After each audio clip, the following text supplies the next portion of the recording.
এই কলিযুগ।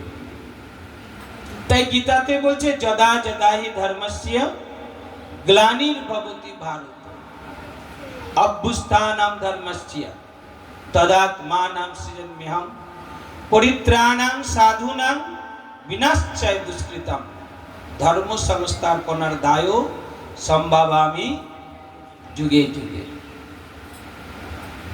তাই ভাগবত কথা আর ভাগবত গীতা দুটো সম্পূর্ণ আলাদা, এক করলে চলবে না।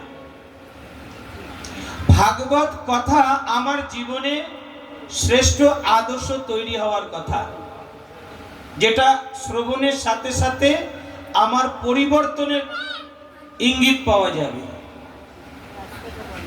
আর ভাগবত যেটা গীতা, সেটা উপদেশ, যেটা ভগবান অর্জুনকে শুনিয়েছিলেন।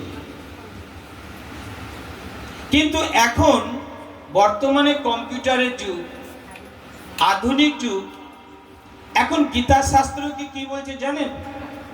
বলছে এটা হেল্প নেওয়ার শাস্ত্র। এখন রাস্তা দিয়ে যাচ্ছি, আমার টাকার অভাব পড়েছে,